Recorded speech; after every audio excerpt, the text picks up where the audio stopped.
പുറത്തെ ബഹളത്തിനിടയിലും പൊട്ടിച്ചിരികൾക്കിടയിലും സെമീറയുടെ ഹൃദയം മരവിച്ചുപോയി. തനിയെ റൂമിലിരുന്ന് കരയുന്നവൾക്കരികെ ഒന്ന് ആശ്വസിപ്പിക്കാനോ ഒരു നല്ല വാക്ക് പറയാനോ ആരും ഉണ്ടായിരുന്നില്ല. അവളുടെ ഹൃദയത്തിൽ ഒരു കനലെരിയുന്നതുപോലെ തോന്നിയവൾക്ക് 1.5 മാസം മാത്രം പ്രായമുള്ള കുഞ്ഞ് ഒന്നും അറിയാതെ അവൾക്കരികെ ശാന്തമായി ഉറങ്ങുകയാണ്. ആ കുഞ്ഞിന്റെ മുഖം കാണും തോറും ആ പെണ്ണിന്റെ വേദന ഇരട്ടിച്ചു. തന്റെ കൗമാരവും ഇപ്പോൾ ഈ യൗവനവും ഫൈസലിന് മാത്രമായി ത്യജിച്ചവളാണ്. ആ തന്നോട് അയാൾക്ക് ഇങ്ങനെ ചെയ്യാൻ എങ്ങനെ തോന്നി? അവൾ വേദനയോടെ ഓർത്തു. ബന്ധുക്കൾ പലരും സഹതാപത്തോടെയാണ് സെമീറയുടെ അടുത്ത് വന്നു പോയിക്കൊണ്ടിരിക്കുന്നത്. അത് കാണും തോറും അവൾക്ക് ദേഷ്യമാണ് തോന്നിയത്. തന്റെ ഭർത്താവിനെ വീണ്ടും ഒരു വിവാഹം കഴിക്കാൻ നിർബന്ധിച്ചവരായിരിക്കില്ലേ ഇവർ എന്നാണ് അപ്പോൾ അവളുടെ മനസ്സിലേക്ക് വന്ന ചിന്ത. ഇസ്ലാമിൽ വീണ്ടും മറ്റൊരു വിവാഹം കഴിക്കണമെങ്കിൽ ആദ്യ ഭാര്യയുടെ പരിപൂർണ സമ്മതം വേണം. പക്ഷേ ഇവിടെ എന്താണ് സംഭവിച്ചത്? തന്റെ സമ്മതത്തിനോ വികാരങ്ങൾക്കോ വിചാരങ്ങൾക്കോ യാതൊരു വിലയും കൽപ്പിക്കാതെ നടന്ന വിവാഹമായിരുന്നില്ലേ ഇത്? സെമീറയുടെ കണ്ണുകൾ നിലയ്ക്കാതെ പെയ്തുകൊണ്ടിരുന്നു. ഫൈസലും സെമീറയും പ്രണയിച്ച് വിവാഹം കഴിച്ചവരായിരുന്നു. സെമീറ ഒരു ക്രിസ്ത്യാനി പെൺകുട്ടിയായിരുന്നു. 8 വർഷത്തെ ദാമ്പത്യത്തിനിടയിൽ 7 വയസ്സുള്ള ഒരു മകളുണ്ടവർക്ക്. 3 വർഷം മുൻപ് വരെ തെരുവോരങ്ങളിൽ കപ്പലണ്ടി വിട്ടിട്ടായിരുന്നു ഫൈസൽ ജീവിച്ചത്. ബീച്ചിലും പല തെരുവുകളിലും മാത്രം കപ്പലണ്ടി വിൽപ്പന നടത്തിയ ഫൈസൽ ഒരു ദിവസം സ്കൂളിന്റെ റോഡിലും കപ്പലണ്ടി വിൽപ്പന തുടങ്ങി. ബീച്ചിലും മറ്റുള്ള തെരുവുകളിലും വിൽക്കുന്നതിനേക്കാൾ കൂടുതൽ വരുമാനം സ്കൂളിന്റെ മുൻപിൽ വിൽപ്പന തുടങ്ങിയപ്പോൾ അവന് ലഭിച്ചു. പിന്നീട് അതവൻ പതിവാക്കി. രാവിലെയും ഇന്റർവെൽ സമയത്തും വൈകുന്നേരം സ്കൂൾ വിടുന്ന സമയത്തും കപ്പലണ്ടിയുമായി ഫൈസൽ അവിടെ എത്തി. അതിനിടയിലാണ് ഫൈസൽ സാറയെ കണ്ടുമുട്ടുന്നത്. ആദ്യം അവളായിരുന്നു ഫൈസലിനോട് സംസാരിച്ചു തുടങ്ങിയത്. പിന്നീട് എപ്പോഴോ ആ സംസാരം അവർ തമ്മിലുള്ള അടുപ്പത്തിന് ആക്കം കൂട്ടി. ദിവസങ്ങളും മാസങ്ങളും കഴിഞ്ഞുപോയി. അവരുടെ പ്രണയം വളർന്നു തുടങ്ങി. ഒരിക്കലും പിരിയാൻ പറ്റാത്തവരായി അവർ മാറി. ജീവിതത്തിന്റെ ഉയർച്ച താഴ്ചകൾ അവൾ മറന്നു. അവളുടെ ലോകം ഫൈസലിലേക്ക് മാത്രമായി ചുരുങ്ങി. പഠിക്കാൻ മിടുക്കിയായിരുന്നവൾ പഠനത്തിൽ പോലും ശ്രദ്ധിക്കാതെയായി. പിന്നീടൊരു ദിവസം വിദ്യാഭ്യാസം പോലും പൂർത്തിയാക്കാതെ മമ്മയെയും പപ്പയെയും ധിക്കരിച്ച് സാറ ഫൈസലിന്റെ കൂടെ ഇറങ്ങിപ്പോയി. പിന്നീട് സാറ സ്വന്തം ഇഷ്ടപ്രകാരം മതം മാറുകയും സെമീറ എന്ന പേര് സ്വീകരിക്കുകയും ചെയ്തു. അതിനുശേഷമായിരുന്നു ബന്ധുക്കൾ അവരുടെ വിവാഹം നടത്തിയത്. ചുരുളൻ മുടിയും കുഞ്ഞിക്കണ്ണുകളുമായിരുന്നു അവൾക്ക്. ഇരുനിറമാണെങ്കിലും അവളെ കാണാൻ പ്രത്യേക ഒരു ഭംഗിയായിരുന്നു. വിവാഹം കഴിഞ്ഞ് 1 വർഷത്തിനുള്ളിൽ തന്നെ അവൾ ഒരു പെൺകുട്ടിക്ക് ജന്മം നൽകി. തന്റെ മകൾക്ക് ഒരു കുഞ്ഞുണ്ടായെന്ന് അറിഞ്ഞിട്ട് പോലും സെമീറയെ സ്വീകരിക്കാൻ അവളുടെ പപ്പയും അമ്മയും തയ്യാറായില്ല. അവളുടെ പ്രസവ സമയത്തും പിന്നീടുള്ള ദിവസങ്ങളിൽ പോലും അവൾക്കൊപ്പം ഫൈസൽ മാത്രമായിരുന്നു ഉണ്ടായിരുന്നത്. അധികം വണ്ണമില്ലാതിരുന്ന സെമീറ ഒന്ന് പ്രസവിച്ചതോടുകൂടി തടി വെക്കാൻ തുടങ്ങി. അനാവശ്യമായ തടി സെമീറയ്ക്കില്ലായിരുന്നു. എങ്കിലും ഫൈസൽ എപ്പോഴും പറയുമായിരുന്നു വണ്ണം കൂടുന്നതിനെ കുറിച്ച്. അതിനുശേഷമാണ് അവൾ ഭക്ഷണം നിയന്ത്രിക്കാൻ തുടങ്ങിയത്. എല്ലാ ദാമ്പത്യ ജീവിതങ്ങളിലെയും പോലെ കുഞ്ഞു കുഞ്ഞു പരിഭവങ്ങളും പിണക്കങ്ങളും മാത്രമേ അവർക്കിടയിലും ഉണ്ടായിരുന്നുള്ളൂ. ഫൈസലിന്റെ മകൾ ഫാത്തിമയ്ക്ക് 5 വയസ്സുള്ളപ്പോഴായിരുന്നു ഫൈസൽ മറ്റു ജോലികൾക്ക് വേണ്ടി ശ്രമിക്കുന്നത്. ആദ്യമൊക്കെ മറ്റു പല ജോലികൾക്ക് വേണ്ടി ശ്രമിച്ചെങ്കിലും പിന്നീട് അവന് താല്പര്യം പല TV ഷോകളിൽ ജോലി ചെയ്യാൻ വേണ്ടിയായിരുന്നു. സെമീറയുടെ സപ്പോർട്ടും അവന്റെ പരിശ്രമത്തിനുമൊടുവിൽ ഫൈസലിന് TV ഷോകളിൽ വർക്ക് ചെയ്യാൻ സാധിച്ചു. പിന്നീട് പല ആൽബങ്ങളിൽ അഭിനയിക്കുകയും വർക്ക് ചെയ്യുകയും ചെയ്തു. പതിയെ ആണെങ്കിലും അവരുടെ ജീവിത സാഹചര്യം മെച്ചപ്പെടാൻ തുടങ്ങി. കുറച്ചു മാസങ്ങൾക്ക് ശേഷം കൊച്ചിയിലുള്ള വാടക വീട്ടിലേക്ക് അവർ താമസം മാറി. ഫൈസലിന്റെ ജോലിയുടെ സ്വഭാവമനുസരിച്ച് കൊച്ചിയിൽ താമസിക്കുന്നതായിരുന്നു അവന് വളരെ എളുപ്പം. അതിനുശേഷമായിരുന്നു അവരുടെ ജീവിതം മാറി മറിഞ്ഞത്. ഫൈസലിന് പല ആൽബങ്ങളിലും അഭിനയിക്കാൻ അവസരം കിട്ടി. പിന്നീട് പുതിയ ആൽബങ്ങൾ ഡയറക്റ്റ് ചെയ്യാനും അവൻ തുടങ്ങി. അങ്ങനെയിരിക്കെ പുതിയൊരു ആൽബത്തിന്റെ ഭാഗമായിട്ടായിരുന്നു ആയിഷയെ അവൻ കണ്ടുമുട്ടിയത്. അവൾ ജനിച്ചതും വളർന്നതുമെല്ലാം ബാംഗ്ലൂരായിരുന്നു. പകുതി മലയാളം മാത്രമേ അവൾക്ക് അറിയുമായിരുന്നുള്ളൂ. അതുകൊണ്ട് തന്നെ അവളുടെ സംസാരം കേൾക്കാൻ എല്ലാവർക്കും ഇഷ്ടമായിരുന്നു. പ്രത്യേക ഒരു ശൈലിയിലായിരുന്നു അവൾ മലയാളം സംസാരിക്കാറ്. അവളുടെ സൗന്ദര്യവും സംസാരവും ഫൈസലിനെ വല്ലാതെ ആകർഷിച്ചു. സ്പർശിച്ചു. അവർ കൂടുതൽ അടുത്തു.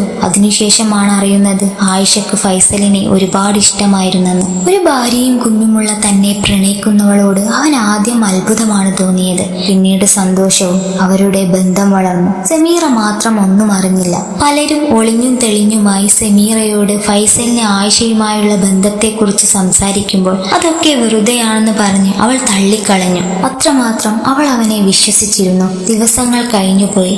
സമീറ വീണ്ടും ഗർഭിണിയായി. താൻ ഗർഭിണിയാണെന്ന് പറഞ്ഞപ്പോൾ ആ പഴയ സന്തോഷം ഫൈസലിന് ഇല്ലെന്ന് സമീറ ശ്രദ്ധിച്ചു. ഇപ്പോൾ ഒരു കുഞ്ഞ് വേണ്ടിയിരുന്നില്ല എന്നായിരുന്നു അവന്റെ പക്ഷം. അത് അവളെ ചൊടിപ്പിച്ചു. സമീറ ഫൈസലുമായി പിണങ്ങിയിരുന്നു. അത് ഫൈസലിന് കൂടുതൽ സൗകര്യമായി തോന്നി. അവൻ അവളുടെ പിണക്കം മാറ്റാനോ ഒന്ന് സംസാരിക്കാനോ പോലും സമീറയുടെ അടുത്തേക്ക് ചെന്നില്ല. അത് സമീറയെ കൂടുതൽ വിഷമിപ്പിക്കുകയും അത്ഭുതപ്പെടുത്തുകയും ചെയ്തു. ഫൈസലിന്റെ മാറ്റം കണ്ടപ്പോൾ പലരും പറഞ്ഞത് ശരിയാണോ എന്ന് വരെ അവൾ സംശയിച്ചു പോയി. ആ സംശയം അവൾ ഫൈസലിനോട് തുറന്നു ചോദിക്കുകയും ചെയ്തു. അതെ, എനിക്കൊരാളെ ഇഷ്ടമാണ്. ഞാൻ അവളെ എന്റെ ഭാര്യയാക്കാനും ആഗ്രഹിക്കുന്നുണ്ട് എന്നായിരുന്നു ഫൈസലിന്റെ മറുപടി. ആ പെണ്ണിന്റെ ഹൃദയം നിലച്ചുപോയി. കാലിന്റെ പെരുവിരലിൽ നിന്ന് ഉച്ചിയിലേക്കൊരു തണുപ്പ് ഇരച്ചു കയറുന്നത് പോലെ ശരീരമാകെ തളർന്ന് ഇപ്പോൾ വീണുപോയേക്കുമെന്ന അവസ്ഥയിലായിരുന്നു സമീറ. അവൾ 7 മാസം ഗർഭിണിയായിരുന്നു. അന്ന് ആദ്യമായി അവരുടെ ദാമ്പത്യ ജീവിതത്തിന് വിള്ളൽ വീഴുകയായിരുന്നു. പിന്നീടുള്ള ദിവസങ്ങൾ അത്രയും ഒരു തരം മരവിപ്പായിരുന്നു സമീറയ്ക്ക്. ഒരു കൂരയ്ക്കുള്ളിൽ 2 അപരിചിതരെ പോലെ അവർ ജീവിച്ചു. ഫൈസൽ പലതവണ സമീറയോട് തന്റെ തീരുമാനത്തെക്കുറിച്ച് പറഞ്ഞു മനസ്സിലാക്കാൻ ശ്രമിച്ചെങ്കിലും അവൾ ഒന്നും കേൾക്കാൻ തയ്യാറായില്ല. സമീറയെ ഉപേക്ഷിക്കാൻ അവന് യാതൊരു ഉദ്ദേശവും ഉണ്ടായിരുന്നില്ല. കാരണം താൻ ഉപേക്ഷിച്ചാൽ അവൾക്ക് പിന്നീട് ആരുമില്ലെന്ന ചിന്ത അവനെ അലട്ടിയിരുന്നു. മറ്റൊരർത്ഥത്തിൽ പറഞ്ഞാൽ ഒരു തരം കുറ്റബോധമായിരുന്നു ഫൈസലിന്. ആയിഷയെ ഓർക്കുമ്പോൾ സമീറയുടെ മുഖം അവൻ മനഃപൂർവ്വം മറന്നുകളഞ്ഞു. ദിവസങ്ങൾ വീണ്ടും കടന്നുപോയി. സമീറ ഒരു ആൺകുഞ്ഞിനു കൂടി ജന്മം നൽകി. അതിനിടയിൽ ആയിഷയുടെ വീട്ടിൽ അവൾക്ക് വിവാഹാലോചനകൾ തുടങ്ങി. ഫൈസലുമായിട്ടുള്ള ബന്ധം അവൾ ഉപ്പയോട് തുറന്നു പറഞ്ഞു. ആദ്യമൊന്നും അവർ ഈ ബന്ധത്തിന് തയ്യാറായിരുന്നില്ല. ഒരു ഭാര്യയും 2 കുഞ്ഞുങ്ങളുമുള്ള ഫൈസലിനെ നിരസിക്കാൻ പ്രത്യേകിച്ച് അവർക്ക് കാരണങ്ങളൊന്നും വേണ്ടിയിരുന്നില്ല. പിന്നീട് യാതൊരു ഗത്യന്തരവുമില്ലാതെ ആയിഷയുടെ പിടിവാശിക്ക് മുൻപിൽ വീട്ടുകാർ കീഴടങ്ങി. ഫൈസലിന് സമീറ പ്രസവിച്ചതിനേക്കാൾ കൂടുതൽ സന്തോഷം ആയിഷ തന്റെ ജീവിതത്തിലേക്ക് കടന്നു വരുന്നു എന്നറിഞ്ഞപ്പോഴായിരുന്നു. ഇല്ല, ഇതിന് ഞാൻ ഒരിക്കലും സമ്മതിക്കില്ല. ഒരു ഭാര്യയും ആഗ്രഹിക്കില്ല തന്റെ സ്വന്തം ഭർത്താവിന് മറ്റൊരാൾക്ക് പങ്കിട്ട് നൽകാൻ. സമീറ ഫൈസലിന് മുമ്പിൽ അലറിക്കരഞ്ഞു. ഫൈസൽ ധർമ്മസങ്കടത്തിലായി. ഞാൻ ഇവിടെ ഉള്ളിടത്തോളം കാലം മറ്റൊരു പെണ്ണിനെ ഇവിടേക്ക് കൊണ്ടുവരാൻ ഞാൻ സമ്മതിക്കില്ല, സമീറ ദൃഢനിശ്ചയത്തോടെ പറഞ്ഞു. അങ്ങനെയാണെങ്കിൽ നീ ഇവിടെ നിന്ന് ഇറങ്ങിക്കോ, ഫൈസൽ ദേഷ്യത്തോടെ സമീറയോട് പറഞ്ഞു. ആ പെണ്ണ് ഫൈസലിന്റെ മുഖത്തേക്ക് ഞെട്ടലോടെ നോക്കിപ്പോയി. എനിക്ക് ആയിഷയെ എന്റെ ജീവിതത്തിലേക്ക് കൊണ്ടുവന്നേ മതിയാകൂ.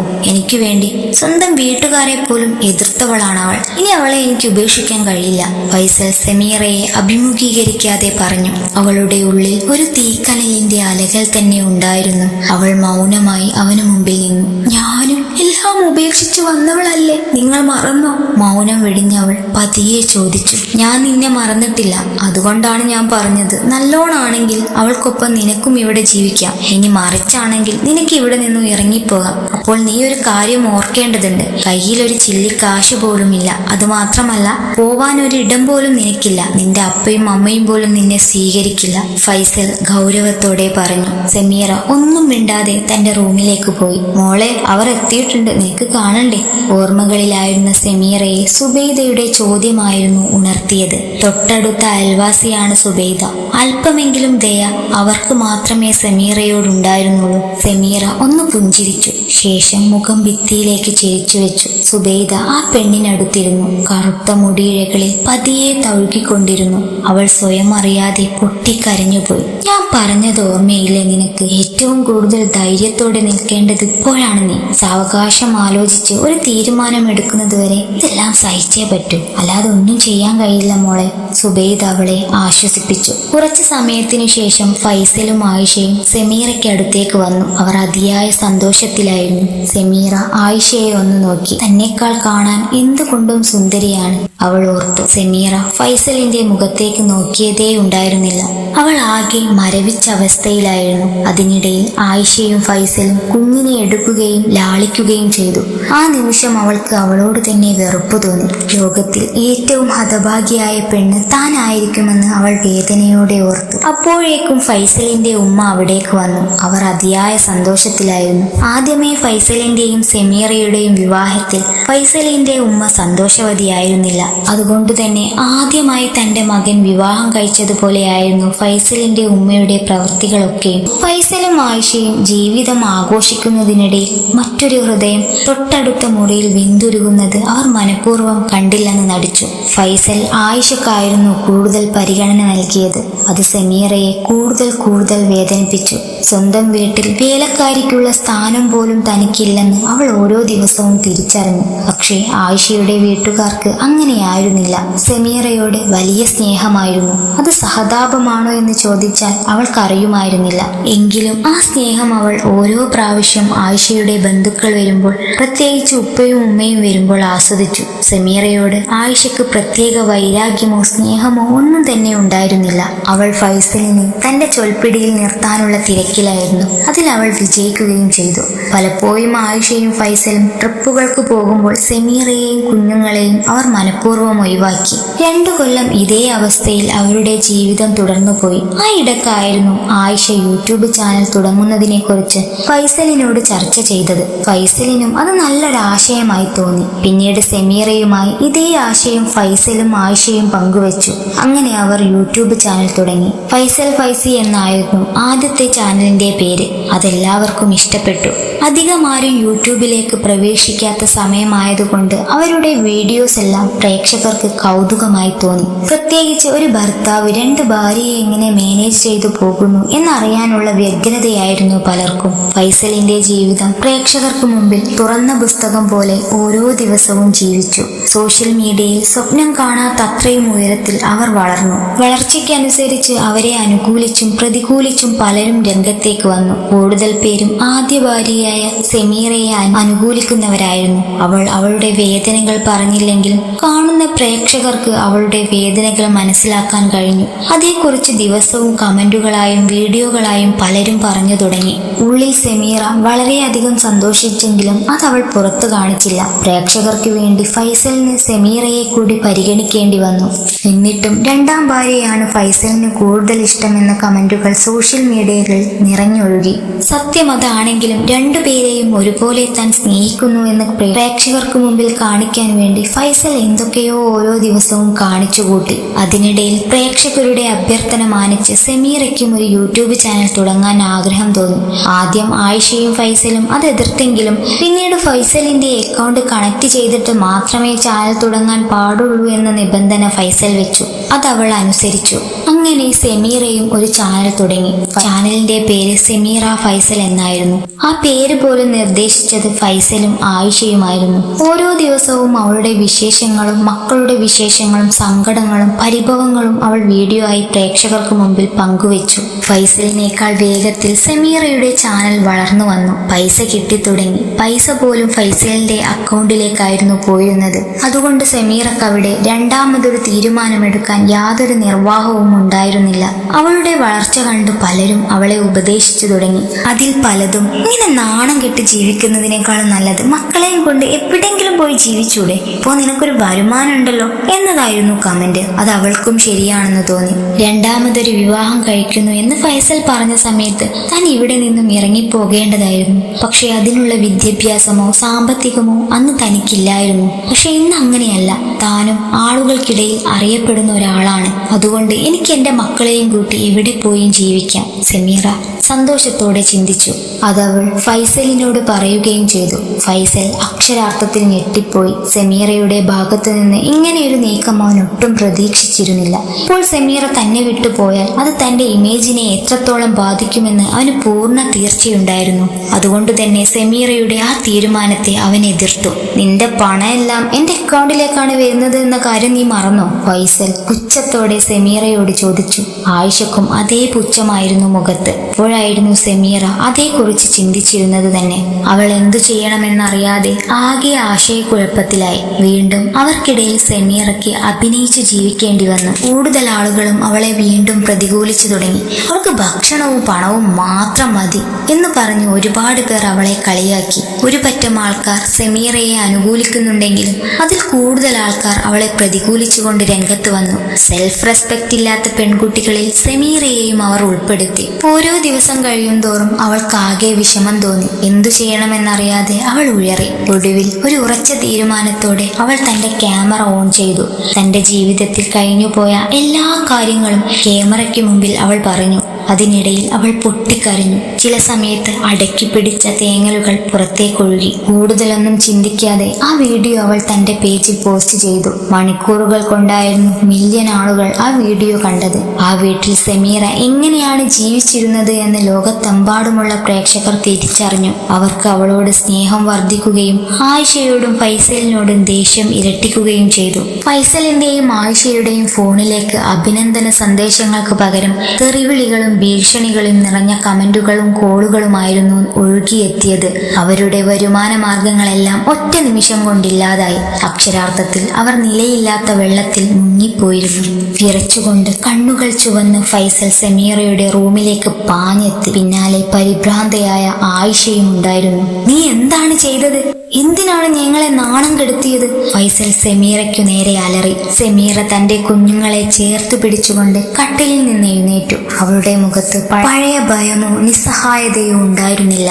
അവൾ ആർജിച്ചെടുത്ത ധൈര്യത്തിന്റെ ഉറപ്പായിരുന്നു ആ കണ്ണുകളിൽ. ഞാൻ സത്യം മാത്രമേ പറഞ്ഞിട്ടുള്ളൂ ഫൈസൽ. ഈ പണത്തിനു വേണ്ടി, ഈ പേരിനു വേണ്ടി എന്റെ ആത്മാഭിമാനം ഞാൻ വിട്ടുവിലക്കുന്നില്ലെന്ന് ലോകത്തോട് വിളിച്ചു പറഞ്ഞു. അവൾ ശാന്തയായി പറഞ്ഞു. ഫൈസലിന്റെ നിയന്ത്രണം വിട്ടു. നിന്നോട് പറഞ്ഞിട്ടില്ലേ നിന്റെ പണം എന്റെ അക്കൗണ്ടിലാണെന്ന്? നീ ഇപ്പൊ എവിടെ പോകാനാണ്? അവന്റെ കൈ അവളുടെ മുഖത്തേക്ക് ഉയർന്നു. അതേ നിമിഷമായിരുന്നു പുറത്ത് പോലീസ് ജീപ്പിന്റെ ശക്തമായ ഹോൺ മുഴങ്ങിയത്. പോലീസുകാർ വാതിലിൽ ആഞ്ഞു തട്ടി. ഭയം കൊണ്ട് ഫൈസലിന്റെ കൈകൾ താണുപോയി.